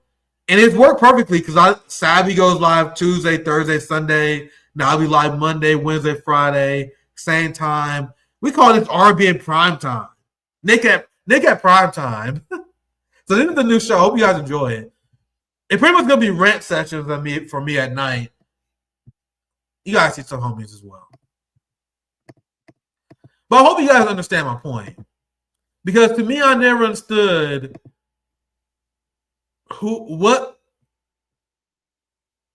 I never understood people with red flags. You know what I mean? Like, why is it? Anyway, I made my point. But they will never vote for an anti-gay politician. They will never vote for any of that nonsense. But they're making all the excuses why they vote for someone who's slaughtering Palestinians. And AOC, who is promoting the anti-Semitism hoax, who is voting for the Iron Dome, she, just like Bernie Sanders, is working overtime to turn Zohran Mamdani. And it's not like Zohran Mamdani is shying away from him. They have breakfasts. AOC and Zohran Mamdani. Bro, this image should send a chill down everyone's spine.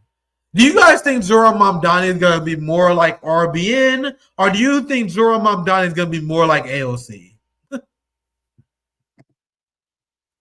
And this is deeply concerned. This is why I already hinted at here. It's very concerning that Zohran Mamdani is already turning against his Zionist positions. So I explained, it's very important to understand history. AOC ran and she had Palestinian rights on her platform. And then once she ran, she took it off. So yes, Zohran is a fresher breath air regarding this issue compared to what we dealt with before. But that does not mean that he is locked in and on our side. Because now that he won the Democratic primary, he's now trying to shore up for the general election, and he's already conceding to the Zionist mob.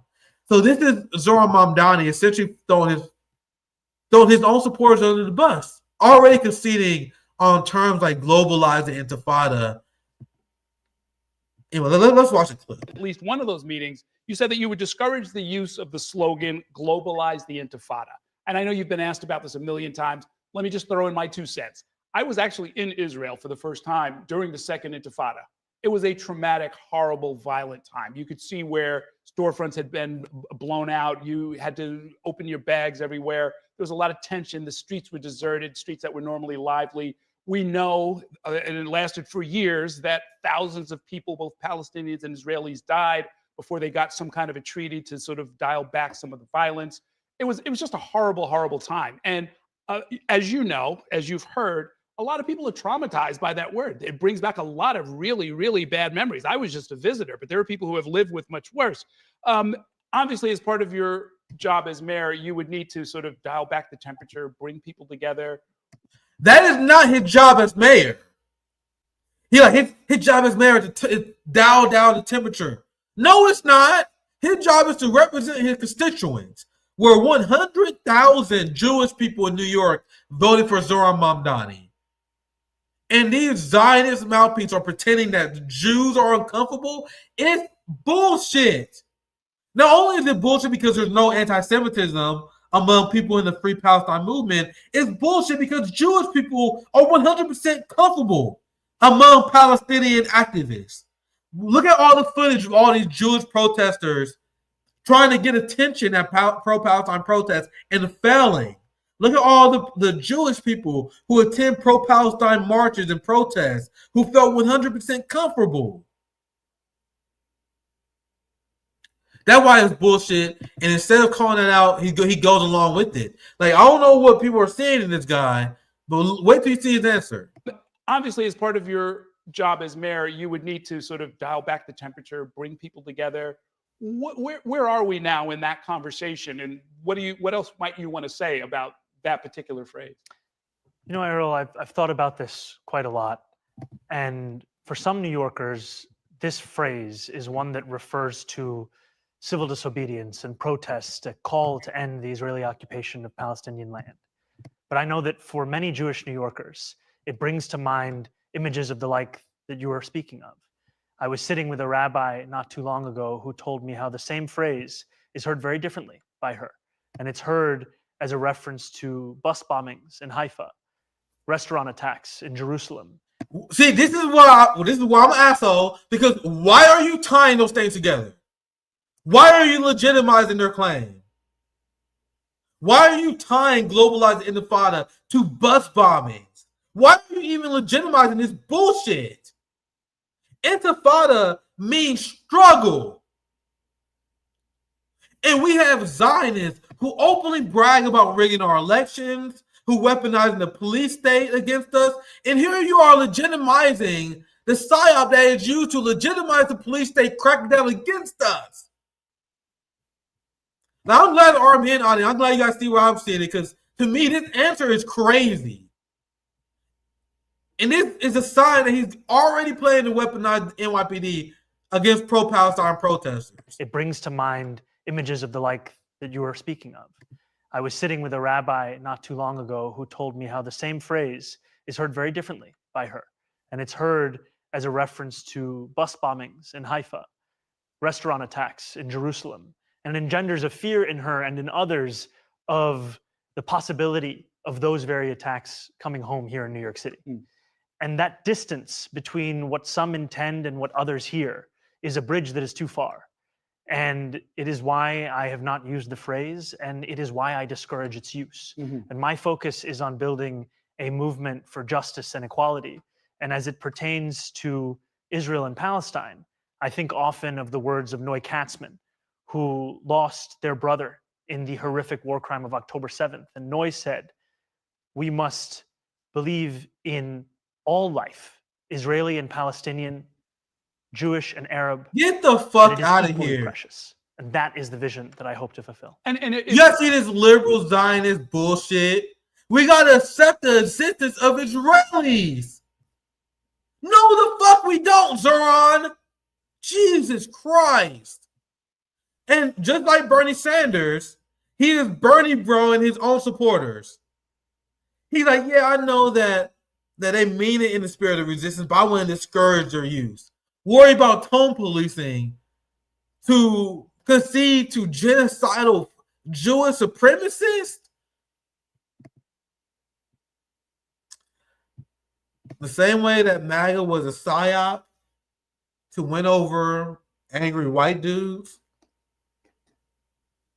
who was pissed at the establishment and wanted to lead the Republican Party after George W. Bush, in the same way that Bernie Sanders, AOC, and now Zohran Mamdani is here to rehabilitate the Democratic Party after the Democrats committed a genocide and they historically unpopular.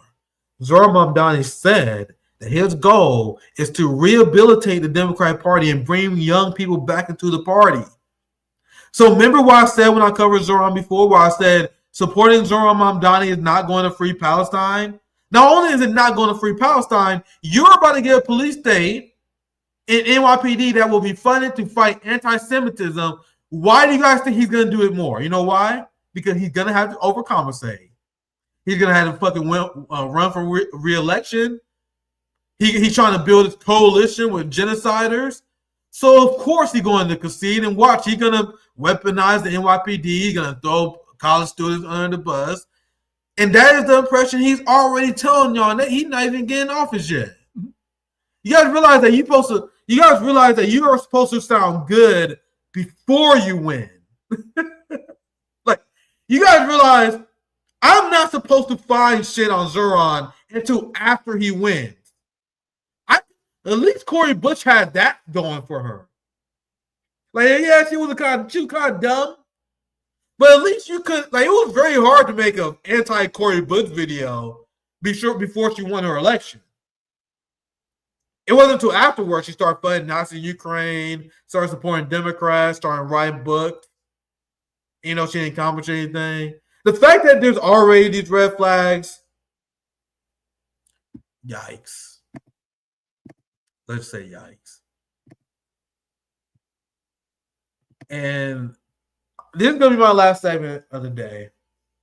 You got to see Nick at Night, bro. I can easily rant for 2 hours. I have a lot of other content, but I'll be live Wednesday with Sarah.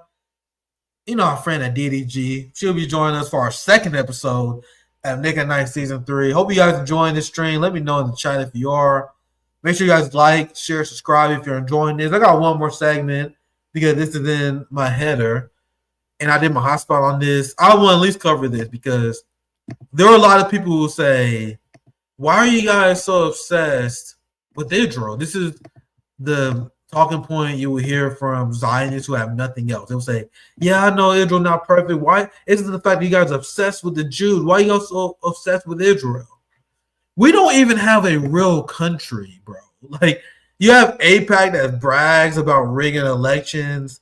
You have these Zionist organizations like Stop Anti-Semitism that literally get people fired and financially retaliated against. It's the biggest obstacle of our life. We have a completely fake country with these people infiltrating our country.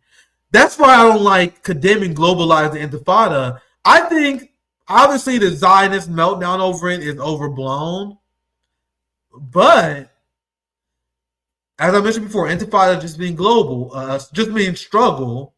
So when we say globalize the struggle against Zionism, that means that we are not only talking about freeing Palestine. We're talking about freeing the West from the influence of the Zionist mob that financially retaliates against us, that cracks down on our free speech, and they corrupt our politics by funneling money to the most corrupt, evil motherfuckers in the world, like Joe Biden, Mitch McConnell, John Fetterman, Hakeem Jeffries, Jim Clyburn, Nancy Pelosi. These people are funded by Zionists. So the fact that people don't understand that Zionism is the struggle of our lifetime has always been crazy to me. It's why I covered this extensively even before October 7th, because it was a struggle even before the genocide. Because now we have Zionists that completely infiltrated our education system. They infiltrated every aspect of our society to the point where the teachers union, after seeing the ADL smear peace activists as anti-Semitic, after seeing the ADL bastardize what it means to be anti-Semitic, the ADL essentially made it where if you don't support the military goals of the state of Israel, you're anti-Semitic. They completely bastardized what it meant to be anti-Semitic, to the point where Wikipedia don't even view them as a real source anymore. And you have the teachers union, the biggest teacher union in the country, who members organized in order to stop using the ADL as a source. And the ADL is now forcing them to overthrow that decision. Now do you guys see why we say globalize the intifada? Globalize the intifada means a globalized struggle against Zionism. Because Zionism completely turned Germany, England, France, I should say reverted them back to being a full-blown fascist state where they don't have freedom of speech. There are people being arrested in the UK for supporting Palestine action, being charged as terrorists. There have not been enough focus on these toxic scourges who destroyed our democracy. Now, there's pushback, though. And now here is Jonathan Greenblatt. And you guys know I usually hate covering this guy, but this is actually very satisfying because he is explaining how the entirety of the world hates Jewish people now, hates the genocidal Zionist regime, to be frank. So we run surveys every 2 to 3 years, like a sentiment analysis, to try to gauge how the majority population feels about Jewish people. So in this case, we do a domestic survey in the United States. And what I can tell you briefly is that we've been doing these surveys, I should say, since the 1960s. So we have a lot of information, a lot of longitudinal data. We're a very data-driven, evidence-based organization. So no, they're not. Essentially, all the data they have is completely made up. They said there's all these anti-Semitic incidents, which essentially just posting negative stuff about Israel, protests against Israel, chants like globalize the intifada from the river to the sea. They're not data-driven. They are a propaganda outlet that smears anyone who speaks out against the state of Israel as anti-Semitic. That's why the teachers union and many other organizations are no longer using ADL as a reputable source. And basically, in the last 5 years, intense, elevated anti-Semitic attitudes have more than doubled their share of the population. In 2019, it was 11% of the U.S. population had intense anti-Semitic attitudes. Today, in the last 5 years, it's gone from 11 to 24%. Rookie numbers. Those are rookie numbers, Sam. We need to get those numbers up. Like, if he's talking about what he's talking about, those numbers, like, bro, come on. We can do better than that. Now, globally, the numbers are even more stark. So when we did our first global survey of 100 plus countries in 2014, and we work with the market research firm Ipsos, based here in Paris, to do these surveys. In 2014, we found that 26% of adults worldwide had entrenched or extreme anti-Semitic attitudes. 26%. That's more than 1 billion people. We thought that was a lot. According to the insane ADL, there are 1 billion people, 1 billion people years ago who they consider anti-Semitic, who harbor extreme anti-Semitic views. So in this clip, he's directly conflating Judaism with Zionism right in front of our face. And he wondered why people don't want ADL to be used as a source anymore. So according to the batshit crazy ADL, there are 1 billion anti-Semites. Can't make this shit up, man. 26%. That's more than 1 billion people. We thought that was a lot. When we ran the survey last year in 2024, that percentage went from 26% to 46%. 2.2 billion adults and change. So you would think, and if any population who wasn't completely brain dead and propagandized, you would think that if 2.4 billion people didn't like you, maybe you'll be questioning, didn't you do something wrong? Like, it's one thing to have a few haters. I have a few haters. Can you imagine having a handful of haters? That's okay. I've been there. We all been there. But 2.4 billion people telling you motherfuckers to stop killing children is not an anti-Semitic wave. Like, at a certain point, those billions of people have a fucking point, man. So it's now anti-Semitic to notice that these people are corrupting society. They're literally waging war against international law. They're waging war against international courts. They're waging war against the United Nations with ADL. They call it the United Nations an agent of Hamas. So you're calling the United Nations and smearing them all these fucking names, and then the people who are part of the United Nations like, hey man, I don't like these motherfuckers. And then you're like, oh, why are you so anti-Semitic? Cry bullies. Disgusting cry bullies. 2.2 billion adults and change. And that's based on almost 60,000 interviews in many different languages all over the planet. So to see that the percentage of adults worldwide with intense anti-Semitism has more than or nearly doubled in the last decade is shocking. Is it? Are people being upset at you for murdering children? Is that really shocking to you? What does that say about your morality? Well, what does that say about your morality, homie? So, according to the ADL, who wants to be taken seriously as a source, 2.4 billion adults are anti-Semitic in the world. Not anything they did wrong. They did nothing wrong. They are sweet, innocent children.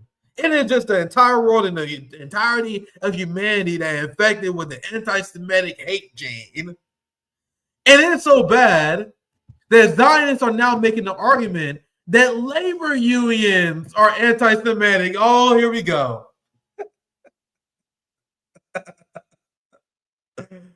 So now unions are anti-Semitic. Teachers are anti-Semitic. Politicians are anti-Semitic.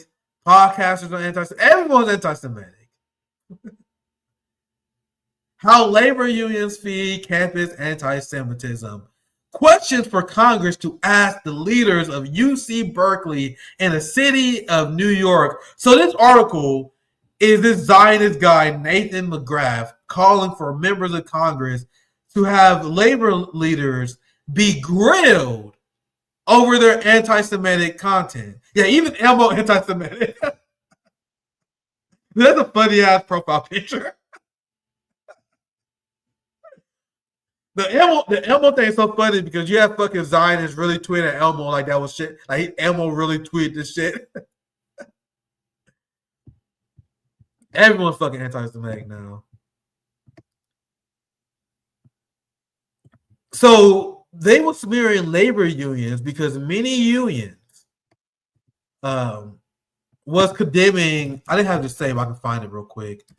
Many unions have been condemning Israel. Many unions have been calling for a ceasefire. Here's another one. The AFL-CIO called for a ceasefire. Teachers union called for a ceasefire. All these organizations called for a ceasefire to the point where now, this is the time I want you. I'll show you guys this. Even these shit liberty, labor aristocracy unions have been speaking out against the genocide in Gaza. And that has led to massive cope and anger by the Zionist community. Now they're saying labor unions are anti-Semitic.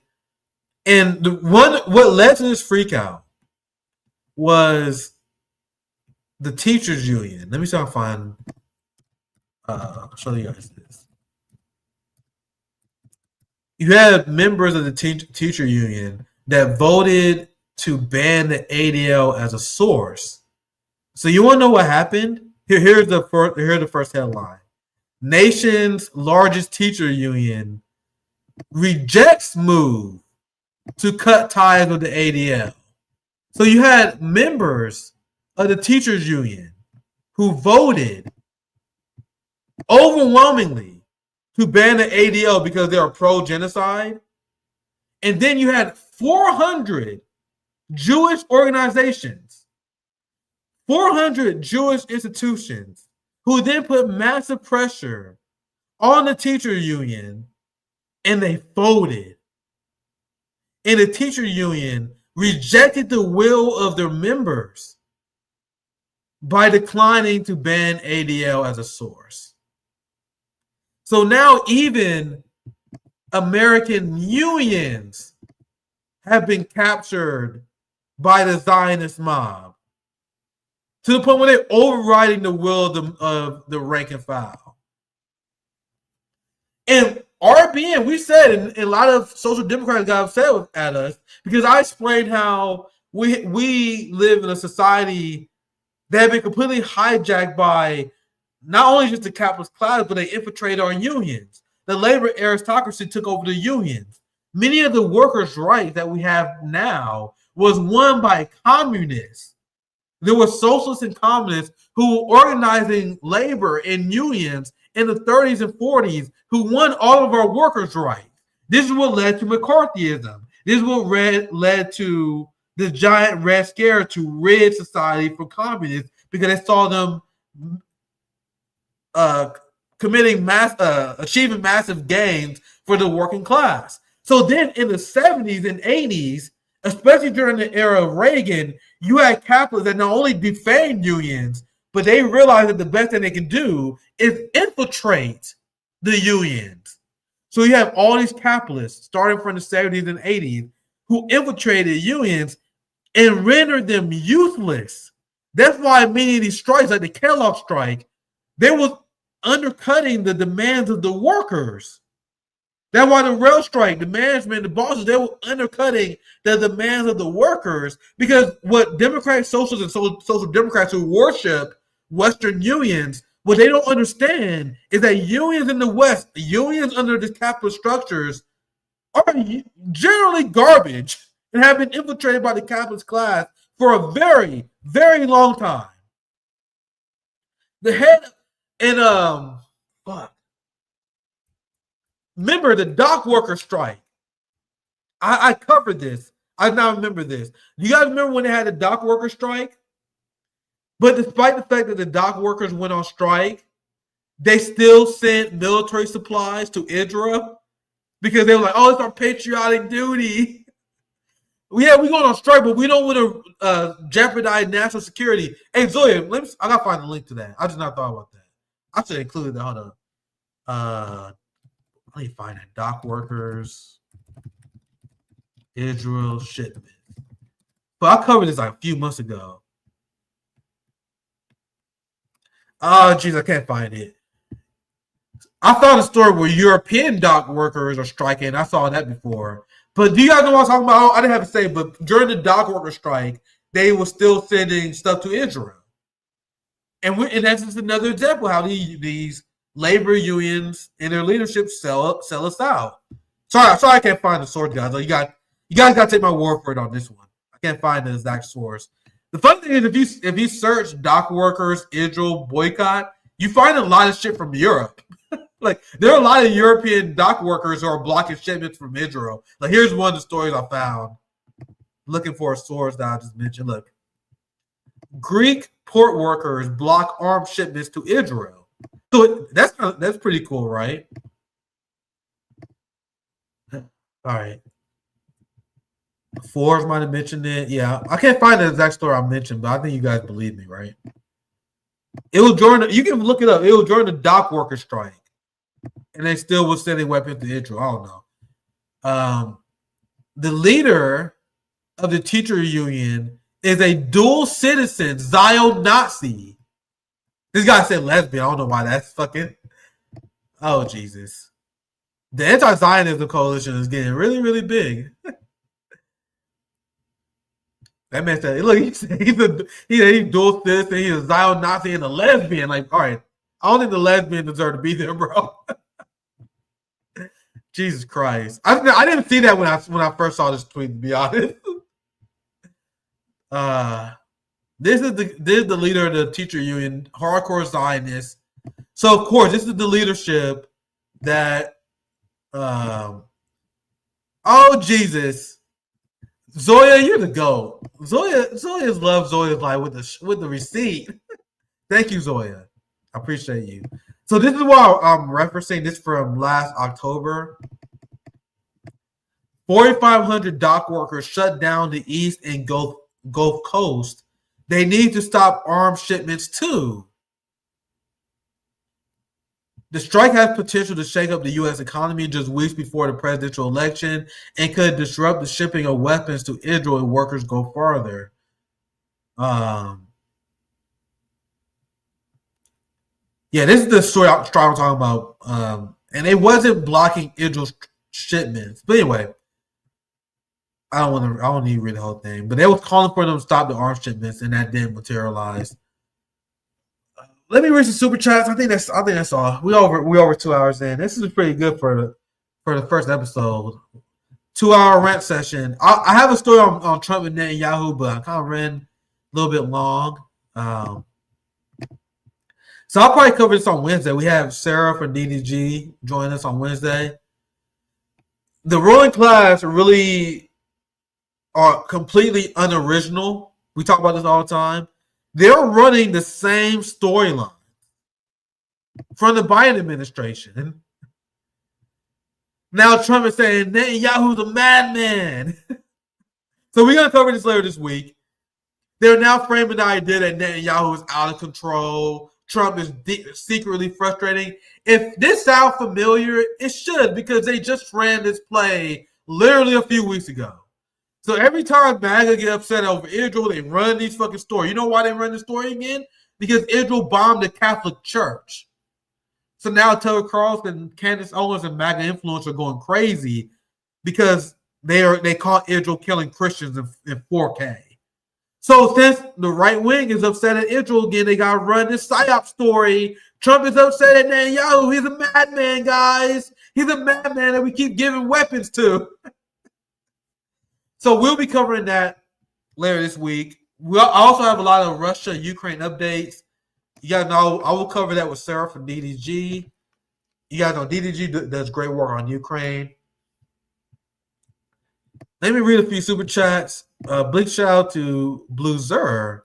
Definitely making Nick at Night worth it tonight. I appreciate you for your generous super chat. Show some love to Blue Zer for the very generous super chat. Name for the $5 Chima. Oh, jeez. I never got a chance to talk about this yet. Don't get me fucking started. Don't get me started. Mamdani's wife is also connected to the Syrian opposition. You know, the country that sold out, the Syrian revolution that sold their people out to Israel, that now being bombed by Israel after selling the people out.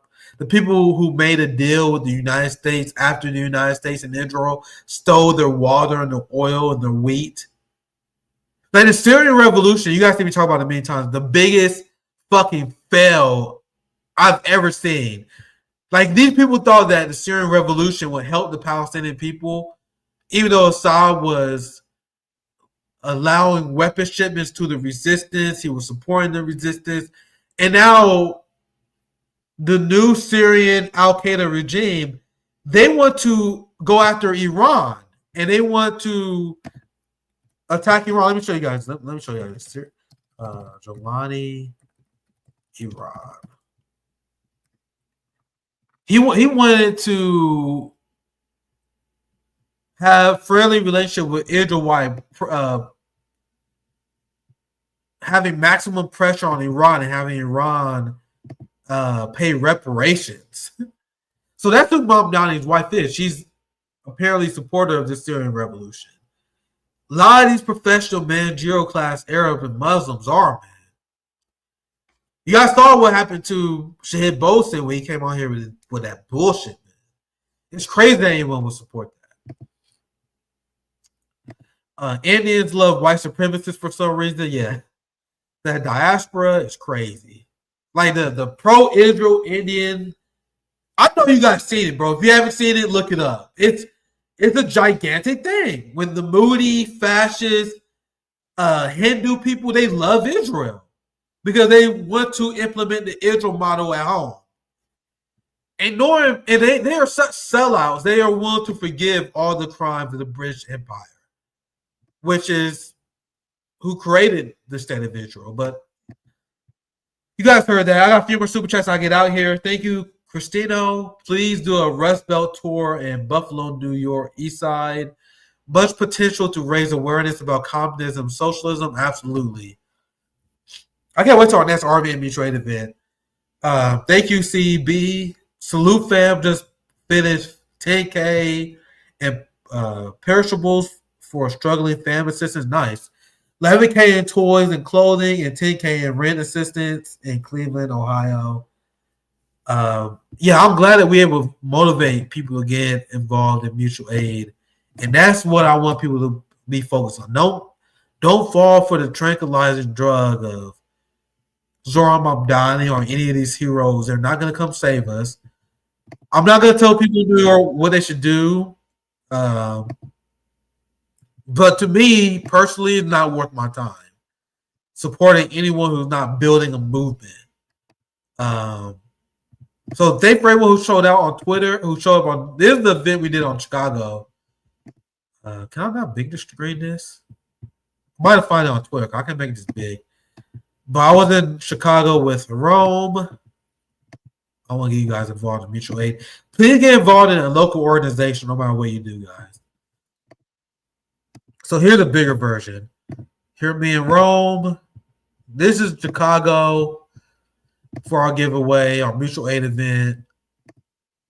What other picture is that? Here we go.